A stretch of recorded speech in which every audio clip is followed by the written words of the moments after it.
Hello friends, कसे आहात? मस्त मजेत ना? आज आपण state board 10th standard first gravitation lesson सुरू करणार आहोत. चला सुरुवात करूया. आज आपण पार्ट 1 पाहणार आहोत ग्रॅव्हिटेशनचा. ग्रॅव्हिटेशन लेसन खूप इंटरेस्टिंग आहे मुलांनो. चला सुरुवात करूया. जब जब जब आपके मन में ख्याल आता है ग्रेविटेशन, तो आप सोचते होगे ग्रेविटेशन किसने ग्रेविटी जब मन में ख्याल आता है तो आप बोलेंगे फिजिक्स का बहुत ख़राब चैप्टर, ये बहुत बोर होता है। पर ये इसके वजह से पूरी ब्रह्मांड टिका हुआ है। ग्रेविटी की वजह से पूरा ब्रह्मांड टिका है। हम अब खड़े हमारे पैरों पे सिर्फ ग्रेविटी की वजह से खड़े। चलो फ्रेंड, देखते हैं एग्जैक्ट ग्रेविटी क्या होता है। ग्रेविटी मतलब एक ऐसा फोर्स होता है जो हमें और अट्रैक्ट करता है डाउनवर्ड अर्थ की तरफ। मतलब ऐसी आप अगर कोई चीज़ ऊपर फेंको तो नीचे आएंगी ना, वो बिकॉज ऑफ ग्रेविटी। ग्रेविटी उसको पुल करती है और अपनी तरफ खींचती है। तो इधर क्वेश्चन पूछा, what type of faces of familiar with, मतलब आपके फैमिली में कौन से, आपके घर में कौन से है फोर्सेस है।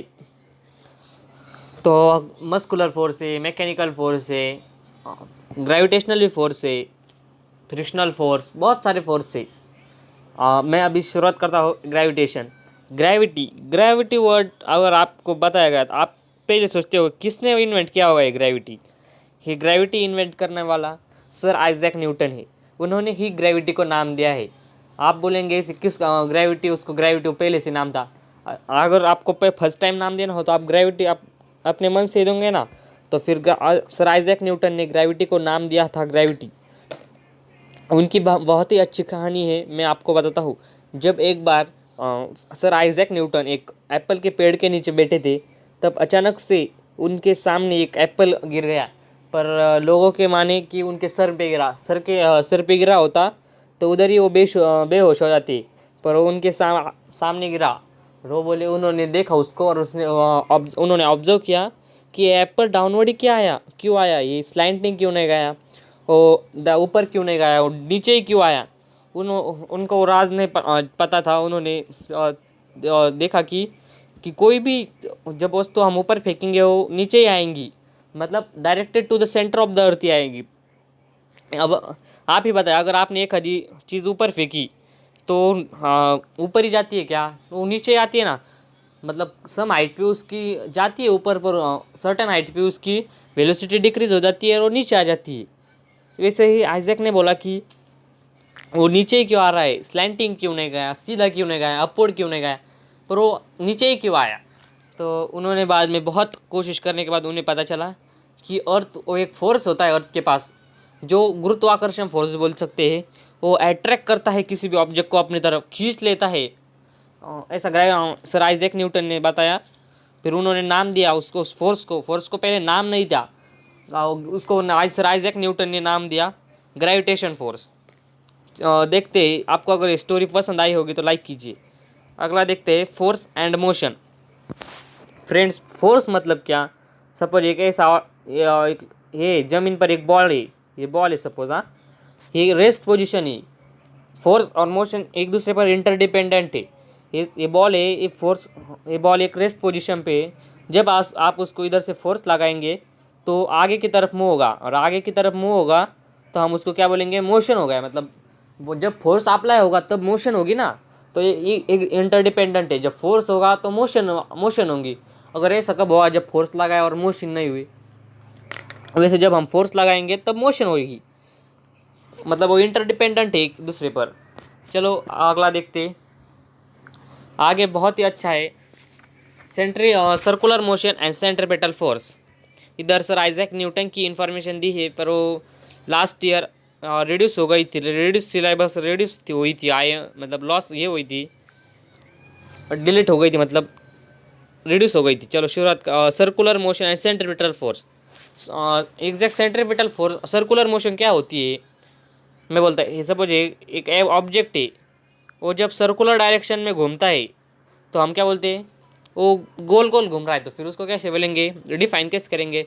When an object moves in circular motion it's called circular motion. मतलब एक आधा ऑब्जेक्ट सर्कुलर डायरेक्शन में मूव हो रहा है कंटिन्यूसली, तो उसको क्या बोलेंगे, सर्कुलर मोशन। हम उसकी डिफाइन भी इधर इसमें उसकी डिफाइन नहीं दी गई है, तो मैं बोलता when an object moves in circumference of circle, मतलब सरकमफेरेंस के सर्कल में घूमता है तो उसको क्या बोलते हैं, सर्कुलर मोशन। और अब देखते हैं सेंट्रीपिटल फोर्स। फोर्स होता है सेंट्रीपिटल, अ फोर्स, उसकी डेफिनेशन है इधर है बुक में, a force which attracts any body moving along centre directed to the centre of the earth and is called centripetal force. ये इधर डेफिनेशन, या फोर्स से तो ये तो सेंट्रीपिटल तक है। ग्रेविट सेंट्रीपिटल फोर्स मतलब कैसे, सपोज ये ऑब्जेक्ट है, एक ऑब्जेक्ट है वो गोल गोल घूम रहा है, वो कैसे ही थोड़ी घूमेगा, उसका एक फोर्स लगा होगा, उसके सेंटर से फोर्स आता होगा। सपोज हम स्ट्रिंग पर पकड़ते हैं उसमें स्टोन, तो फोर्स हम कहाँ कौन सा फोर्स यूज़ करते हैं, मस्कुलर फोर्स। और वो मस्कुलर फोर्स कहाँ से होता है, हमारे बॉडी से। मतलब सेंट्रीपिटल फोर्स मतलब कौन कौन सा, अ force which attracts any body, मतलब सर्कुलर मोशन में हाथ में पकड़े तो हम उसको घुमाते हैं, तब सर फोर्स हमारे हाथों से जाता है, मतलब वो गोल गोल हमारे हाथों के वजह से घूमता है। फिर डिफाइन कैसे करेंगे, a force which attracts any body moving along centre directed to the centre of the earth is called centripetal force. अगर आप सेंट्रीपिटल फोर्स, आपने अगर फोर्स निकाल गया दिखा दिया तो वो पत्थर होगा उस पर ये टेंजेंट जाएगा, मतलब वो लाइन को टचेस करेगा, मतलब यहाँ से छोड़ा सो यहाँ आ जाएगा, यहाँ से छोड़ा यहाँ तक जाएगा, यहाँ से ऐसा, मतलब line touches to the circle but never divide it is known as tangent. आपको अच्छा लगा हो तो लाइक कीजिए। आगे देखते हैं हम concept, Kepler's law. Kepler's law है बोर्ड के लिए बहुत ही आईएमपी मानी जाती है, ये बहुत ही आईएमपी पॉइंट है, 100% इसमें से एक क्वेश्चन आता है। तो इधर केपलर्स ने 3 लॉ बताए। केपलर्स का फर्स्ट लॉ देखते हैं, a force which attracts the orbit of planet is an ellipse with the sun at foci. मतलब इसने बोला केपलर्स ने कि ऑर्बिट ऑर्बिट है वो कैसा है, इलिप्स है, मतलब इलिप्स मतलब ऐसा, with with the sun at one of the foci. Foci means focus, एक फोकस मीन्स एक, और focus into focus then foci, focus into focus means foci. और उसने बोला कि ऑर्बिट ऑफ प्लैनेट का ऑर्बिट है, प्लैनेट मतलब पहले पता था लोगों की प्लैनेट गोल गोल गोल गोल घूमता है, पर इसने बताया गोल नहीं होता है वो घूमने का ऑर्बिट, वो इलिप्स होता है, इलिप्स मतलब कौन जब हम कट करते हैं ना वैसा होता है वो इलिप्स।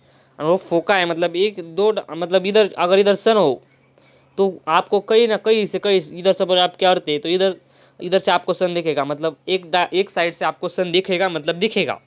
इससे उस फोर्स का मतलब होता है कि प्लस के फर्स्ट लॉ का मतलब होता है। अगर आपको इक्वेशन एग्जाम में पूछा गया तो आप ये डायग्राम बनाना, ये डायग्राम बहुत ही आईएमपी है।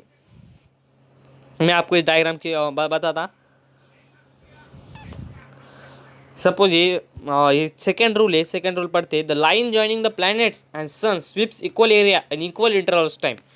मतलब ये लाइन, सपोज हमारा ये सन है, इधर इधर ऑर्बिट में उधर घूमते पूरे प्लैनेट्स, उसने बोला कि द लाइन जॉइनिंग मतलब उधर ऐसे जॉइन करती है, planet sweeps equal area and equal intervals time, मतलब इक्वल टाइम में इक्वल एरिया कवर करता है मतलब ये प्लैनेट, मतलब इधर से इधर जाने के लिए 2 घंटे लगे ना, इधर से इधर जाने के लिए भी 2 घंटे लगेंगे, इधर से इधर इधर भी 2, मतलब प्लैनेट इलिप्स होते हैं, और वो इलिप्स मतलब आपको पता है अभी, और फोका इलिप्स और होते हैं, और वो sweeps equal area and equal interval, मतलब इक्वल एरिया में वो इक्वल इंटरवल टाइम कवर करते हैं। ऐसे केपलस ने अपना सेकेंड लॉ बताया। थर्ड देखते, Kepler's third law, the square of its period of revolution around the sun is directly proportional to the cube of mean distance of planets and sun. उसने third law बहुत IMP माना जाता है third board के लिए, पिछले साल एक प्रीलिम में भी पूछा गया था आईएमपी।